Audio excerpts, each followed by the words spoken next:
o INSS pode convocar sim, tá? Um grande erro que as pessoas fazem na hora de levar, por exemplo, as coisas para a perícia, é a falta de documento original, né? Exames, relatórios, prontuários médicos atualizados, laudo, histórico cirúrgico, tudo isso é importante, apesar, né, que muita gente fala que o perito nem olha, né?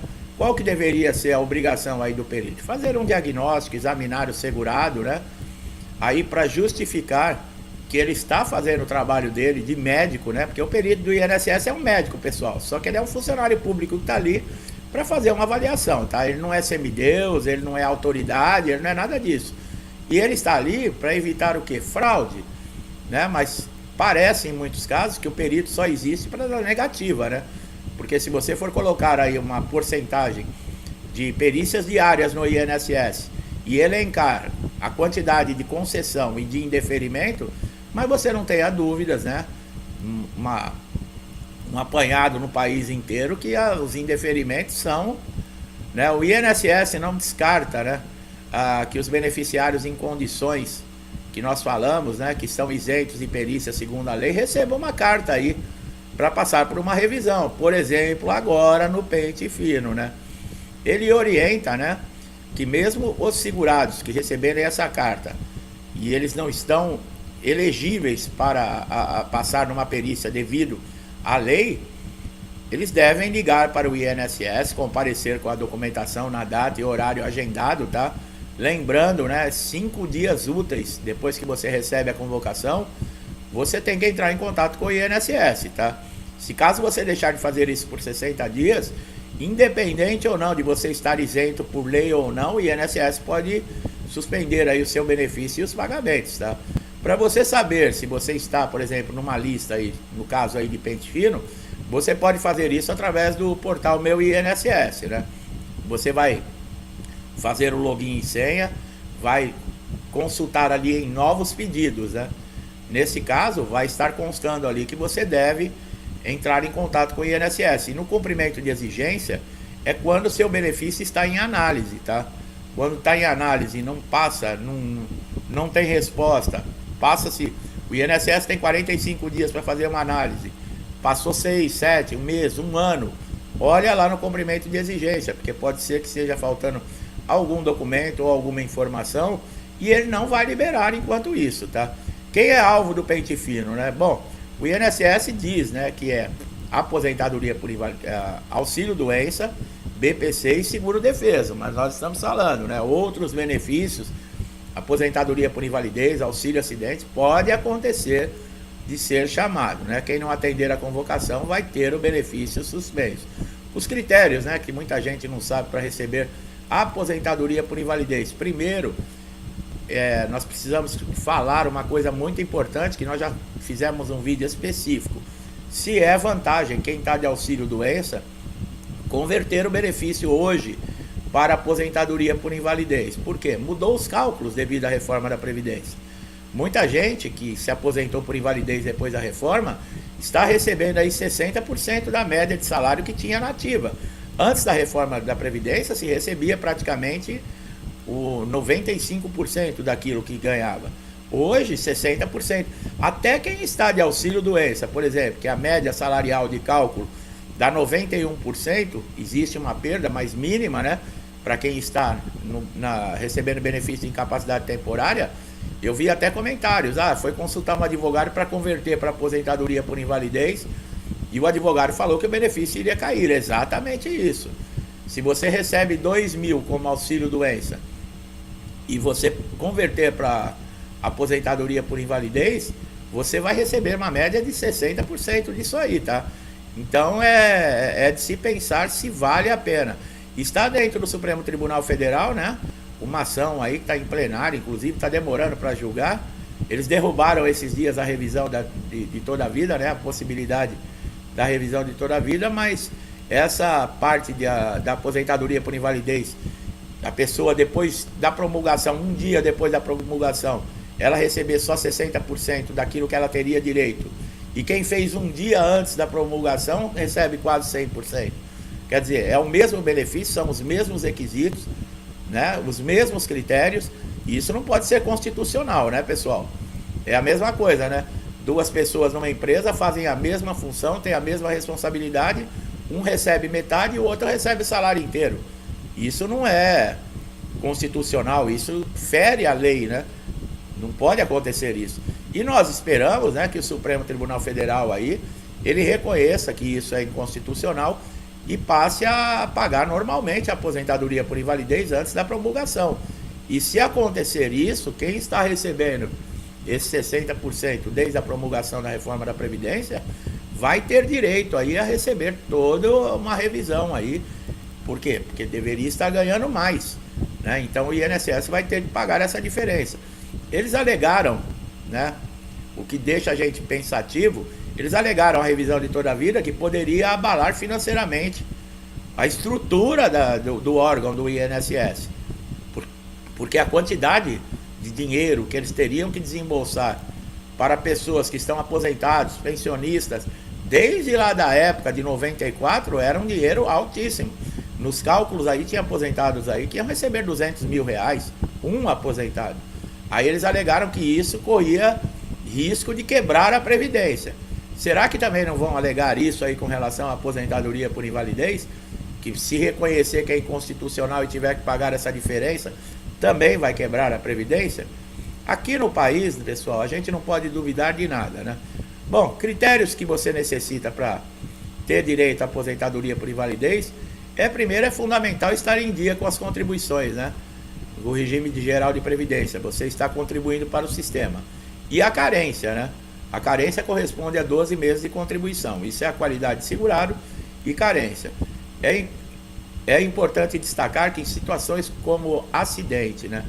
Seja ele do trabalho, de trânsito ou doméstico, ou doenças, né, profissionais, essa carência ela não é exigida.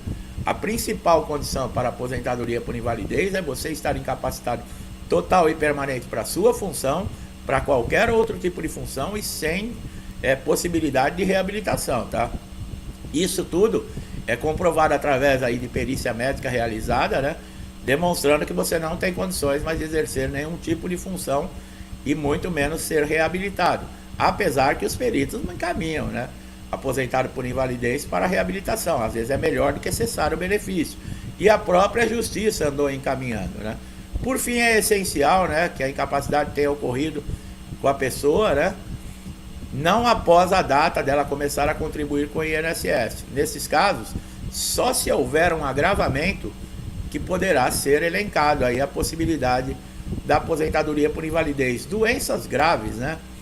Algumas doenças, nós falamos da necessidade de carência, mas algumas doenças daquela lista que nós já falamos, são 27 doenças que elas extinguem, né, a necessidade das 12 contribuições, né? A tuberculose ativa, hanseníase, transtorno psiquiátrico severo, câncer, cegueira total, paralisia incapacitante, doença cardíaca grave, mal de Parkinson, espolioartrose anquilosante, nefropatia grave, doença de Paget, AIDS, né, contaminação por radiação, hepatopatias graves, lúpus, esclerose múltipla, a epilepsia, a depressão, a ansiedade, a de Burnout lá, não sei o que de Burnout, essas doenças elas foram agora adicionadas à lista, tá? Se você tem alguma dúvida, assista os nossos vídeos anteriores que a gente fala sobre essas doenças, tá? Entretanto, mesmo que se enquadre em uma dessas doenças, né, o indivíduo pode ser que não tenha direito à aposentadoria por invalidez, né? Por quê? Porque o INSS ele vai julgar, né, o direito à aposentadoria não por ter, né, a doença, mas pela incapacidade que a doença causa. Isso muitas vezes causa em segurados aí muita revolta. Por quê? Porque a pessoa tem a doença, chega lá e o perito nega o benefício. Mas o que o perito está julgando, não sou eu que falo, é a visão do INSS, é a incapacidade que essa doença causa.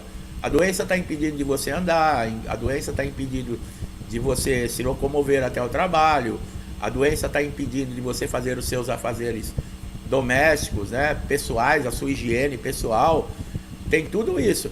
Agora você tem a doença, uma dessas doenças, mas ela não te atrapalha em nada no seu dia a dia, né? Você está fazendo um tratamento, por ainda ser leve, eu não posso falar, né, de uma forma convicta, porque eu não sou médico, Mas se ela não está afetando o seu dia a dia ainda e você está num tratamento, por ela ainda estar num sintoma leve, o perito ele não vai lhe conceder mesmo a aposentadoria por invalidez. Aqueles que estão aposentados, né, por invalidez, eles ainda têm vantagens. Por quê? Se caso houver aí, né, você não está naquele quadro de isenção, né, de cancelamento ou de passar por revisão e pente fino da aposentadoria por invalidez. Vamos colocar que você já esteja recebendo a aposentadoria por invalidez por mais de 5 anos. Você é chamado agora para o pente fino. No pente fino, o perito alega que você está recuperado e ele vai te dar alta. Você que tem mais de 5 anos recebendo o benefício, você tem direito à mensalidade de recuperação. O que é essa mensalidade? Você por 18 meses você vai continuar recebendo o benefício ainda, tá? Mas não é integral. Os 6 primeiros meses ele continua recebendo da mesma forma, o valor normal. O segundo semestre ele passa a receber somente a metade, tá, do que recebia. E no terceiro semestre, 25%. Agora, ele pode retornar ao trabalho assim que ele receber a alta e continuar recebendo a mensalidade de recuperação, mesmo retornando ao trabalho. Mas é por um tempo limitado, né? Diferente do auxílio doença, aliás, do auxílio acidente, né? Que a pessoa recebe esse benefício de indenização e vai até a aposentadoria ou até o falecimento. Nesses casos, tem que estar recebendo a aposentadoria por invalidez, não pode ser auxílio doença, tá, pessoal? Por mais de 5 anos. Pedidos de adicional, né? Muita gente, eu quero entrar no INSS porque eu quero o adicional. Você pode fazer a solicitação através do portal Meu INSS, mas você vai precisar passar por uma perícia, né? Esse adicional ele é pago para aquele aposentado por invalidez sem condições de cuidar de si próprio, da sua higiene, de fazer a sua comida, não tem família, ele não tem condições de tomar um remédio sozinho, de se locomover sozinho, ele precisa de um cuidador. Então o perito ele vai avaliar essas condições desse aposentado para conceder esses 25%, tá? Não é aposentar por invalidez e já recebe os 25% não, tá? E isso para receber tem que ser aí constatado por perícia. O que acontece é se o INSS, por exemplo, ele não reconhecer essa condição, você entrar na justiça, tá? Mas pedindo os 25%, pedindo o adicional de 25%. É possível, tá? Você conseguir ir na justiça. Da mesma maneira, né? Se você quiser aposentar por invalidez, mesmo com as condições que nós falamos, recebendo 60%, você pode abrir um processo na Justiça Federal pedindo a conversão do auxílio doença para aposentadoria por invalidez. Aí cada caso é um caso, né? Tem pessoas que acham melhor estar aposentado por invalidez mesmo tendo uma perda de salário, né? Fazer o quê, né? Cada um sabe dos seus problemas, né, meu amigo e minha amiga? Vocês que estão chegando aqui a primeira vez no canal, sejam bem-vindos, aproveitem todos os nossos conteúdos. Se gostou aqui da maneira que nós trazemos, né, atualizações, passamos conhecimento, dá um like aqui no vídeo, compartilhe, né? Se inscreva no canal, ative o sininho de notificação para você sempre receber nossos conteúdos em primeira mão, tá? Você só tem a ganhar com isso, porque todos os dias colocamos informações aqui atualizadas e importantes que podem ajudar a pessoa, né, o segurado a resolver diversos problemas. Inclusive, nos mais de 1.900 vídeos que nós já temos publicado aqui, é só conteúdo sobre INSS, tá? Então você só tem a ganhar. Meu amigo e minha amiga, muitos que estão comigo desde o início do canal aqui, eu sempre agradeço, que Deus abençoe sua casa, sua vida, sua família, com paz, saúde, prosperidade, alegria, harmonia, amor, abundância, tudo que eu desejo para mim e para minha família, eu desejo em dobro a todos vocês. Eu deixo meu forte abraço e até os próximos vídeos.